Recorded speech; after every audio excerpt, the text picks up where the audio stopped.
At saka yung sinabi ko sa inyo kanina na may mga kontrata, no? Kanina, di ba sabi ko there are negotiations, contracts na magwo-work in your favor. Magwo-work in your favor talaga yan, mga kapiksi.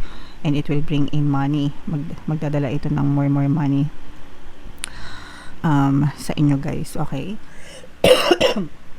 So, yung mga offer, guys, yung mga offer, alagaan nyo mabuti. Always tell yourself everything is working in your favor.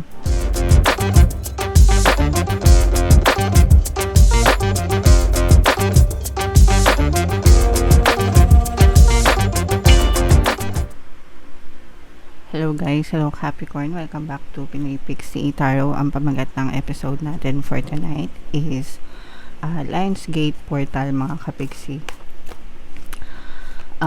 Yung Lionsgate Portal ay nagbubukas every year. Mga kapiksi, meron siyang duration. Ang duration ngayong taon na to is from July 28 until August 12, mga kapiksi. So, ang reading na to ay para sa panahon na yan, guys. Maglalagay na lang ako ng snapshot sa screen about Lionsgate Portal. Pero kung gusto nyo mag-research, guys, ilalagay na lang natin yung link sa description box nitong video kung ano ba yung Lionsgate Portal, okay? But yeah, ang reading na to ay para sa period na yan, mga kapiksi. So, unahin natin itong deck na to. Tingnan natin yung mga mensahe sa inyo sa panahon na ito. Guys, pasensya na kayo kung medyo mahina yung boses ko. Medyo masakit pa yung lalamunan ko, mga kapiksi. Kakagaling lang natin sa sakit, guys. So, ito yung first message para sa inyo, mga kapiksi. Your plan is your life is working according to your plan, mga kapiksi, no? Ibig sabihin, kung ano yung plano nyo, it's working accordingly, mga kapiksi. So, ituloy-tuloy nyo lang yung pag-usad nyo, and mararating nyo rin yung tagumpay ng mga pinaplano nyo, mga kapiksi. Okay? So, unti-unti lang, guys. Hindi naman nakukuha sa madalian ang mga bagay-bagay, mga kapiksi. Ang importante is you show up for yourself every single day, guys. Kahit may sakit. Kahit may sakit kagaya ko, di ba? Ang importante is you still show up for yourself every day. Syempre, kailangan din natin magpahinga. Pero kung kaya na, di ba? Go lang, mga kapiksi. And then, another message para sa inyo, guys. Ito magandang ibig sabihin nito, mga kapiksi, kasi ibig sabihin nito, guys, tinatantanan na kayo ng mga marites, no? Yung mga pakialamera, yung mga etyoserang fraglet sa paligid, nawawalan na sila ng interes sa'yo. And that is because pinapakita mo sa kanila na hindi ka basta-basta, no? Hindi ka basta-basta mabubuli, hindi ka basta-basta mabubuwag, mga kapiksi. So, ikaw yung nagwawagi sa kanila. Ibig sabihin, hindi kanila kakayanin ng basta-basta lang. Okay? So, yeah. Dapat ganon, guys, no? Kumbaga, ipakita nyo sa kanila na hindi nila kayo basta-basta kayang apak-apakan, mga kapiksi. And another message para sa inyo, guys. Wow, so ito, guys, everything is in moderation, nasa tamang balanse. And if there are contracts, guys, na ongoing, no, mapupush yung mga kontrata, mga pirmahan ng kontrata, and mga negotiation will work in your favor. Ibig sabihin, magiging pabor sa inyo yung mga negotiation na nilalakad nyo, guys. Okay? Right. Nararamdaman ko rin dito, guys, na may mga opportunities pa na magbubukas bukod sa mga current negotiations na meron kayo. Meron pang mga opportunities na pwede magbukas. Abangan nyo lang, guys. Okay? So, yan yung mga mensahe na para sa inyo, Capricorn. So, hanapin natin yung energy ng Lionsgate dito guys, and yung energy ng Capricorn mga kapiksi. Habang sinashuffle ko to, panoorin nyo muna yung video natin regarding sa ating paano mag-manifest ng abundance video course. Kapiksi, sawa ka na ba sa mga struggles at hirap sa buhay mo? Masipag ka ba at masikap sa buhay ngunit hindi ka pa rin umaasenso? Ilang beses ka na bang nag-attempt mag-negosyo at mag-invest pero palagi ka pa rin nalulugi? Sa pagkakataon na ito ay maaaring may subconscious beliefs ka na nagiging balakid sa iyong pag-unlad at pagyaman. Introducing, paano mag-manifest ng abundance video course. Dito ay matututunan mong ma-overcome ang mga balakid mo para tuluyan ka ng umunlad, umasenso, sumagana, maging matagumpay, successful at maswerte sa iyong kabuhayan, pera, trabaho, negosyo sa lapi at kaperahan ng bonggang-bongga. Dali, mag-send na ng email sa pinoypixie@gmail.com at simulan na ang iyong pagyaman ngayon. Alright, so sa lahat ng gusto mag-avail ng course guys, naka-flash sa screen nyo. Una, meron tayong paano mag-manifest ng abundance video course. Meron din tayong paano mawala ang third party at magkaroon ng harmonious na relationship. And meron din tayong paano pabalikin si ex, revise, breakup. Sa mga interesado guys, mag-send lang kayo ng email sa pinoypixie@gmail.com. So ito yung signifier natin guys para sa Lionsgate portal. And then ito naman yung ating energy para sa Capricorn. Kayo ay represent ng Queen of Pentacles sa ating spread mga kapiksi. Datag natin yung spread nyo. Tingnan natin kung ano yung mga magmamanifest nyo guys ngayong season na to mga kapiksi. By the way, sa mga naghahanap ng mga pampaswerte na lucky charms or lucky bracelet, may mga items na may kita kayo sa description box mga kapiksi. Pwede nyo i-check out kung gusto nyo. Ito yung sample na items guys. Ito yung Aventurine at saka Citrine. Napakabisang combo para sa pang-attract ng swerte, abundance sa kaperahan, trabaho, negosyo. Check out nyo na guys. So,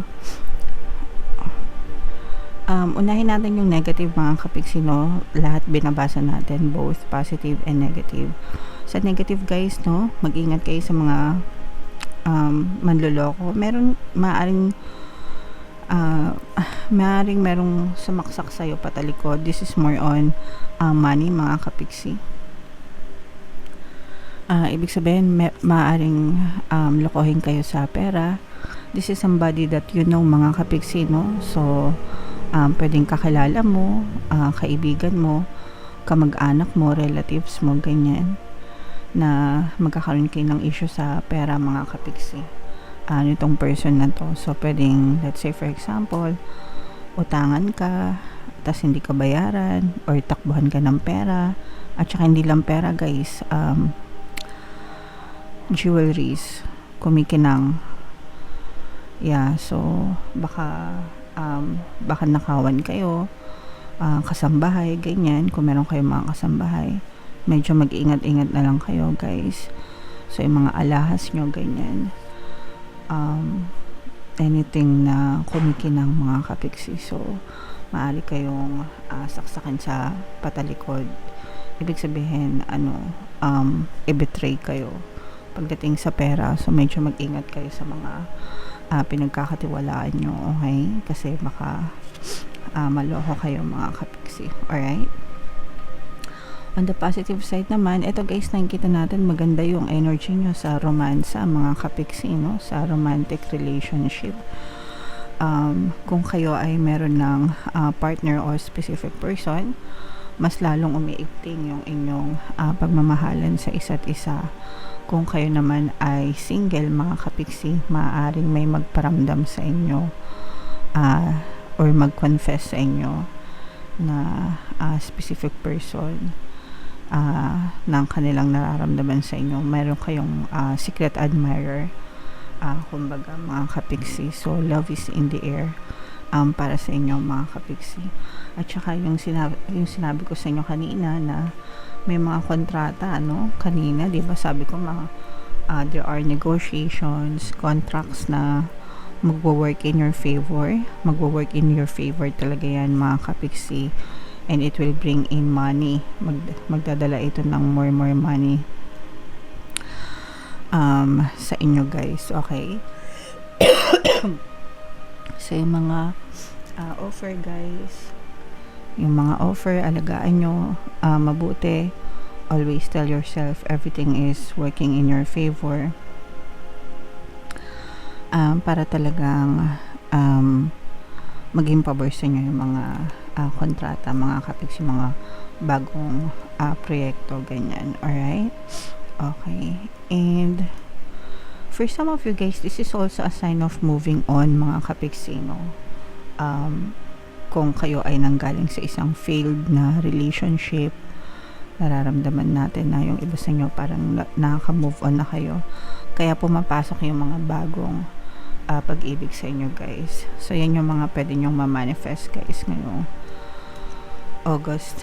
Ngayong Lionsgate Portal. Lionsgate Portal is more about manifestation energies, mga kapiksi.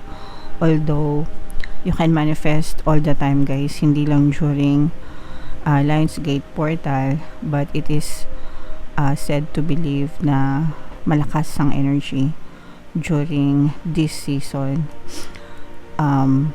astrologically, no? Pero guys, manifestation is working 24/7, mga kapiksi. What else, guys? Tingnan pa natin. Yung iba sa inyo, guys, magkakaroon kayo ng time para magbakasyon, mag-chill, magpahinga. So, yung mga kapiksi natin na may mga vacation plans, matutuloy yan, mga kapiksi. Nakikita rin natin na sa mga kapiksi natin na may negosyo, unti-unti na rin nakaka-recover yung mga business nyo, mga kapiksi, lalo na kung medyo na-olats kayo sa negosyo nyo, sa mga sales nyo. Excuse me, guys. Guys, pasensya na kayo kasi kakagaling ko lang sa sakit. Actually, hindi pa ako masyadong magaling. Pero pwede na. So nakikita natin na unti-unti na makaka-recover yung mga negosyo nyo and mababalik sa dating ikot yung kaperahan nyo, yung income nyo, yung source of income nyo. Unti-unti na ulit siyang mag-flow, mga kapiksi. Okay? So, syempre guys, pagdating sa negosyo, alaga talaga ito, no? Dapat inaalagaan hanggang sa tuluyan na siyang maging stable, mga kapiksi. Alright? So, yun yung mga bagay na mamamanifest nyo, guys. I-mind nyo na tong mga kontrata na to, itong mga recovery sa negosyo, at saka itong mga love confession na to, guys, no? Kung kayo ay very particular sa love energy, so i-mind nyo na rin yan sa comment section, mga kapiksi. Alright, so comment down below, Capricorn, if feeling nyo naka-resonate kayo. For more tarot readings, ito yung playlist nyo. Ito naman yung ating success stories ng paano mag-manifest ng abundance video course. Thank you for liking, sharing, and subscribing, guys. See you next time. I love you all. Have a nice day. Bye-bye.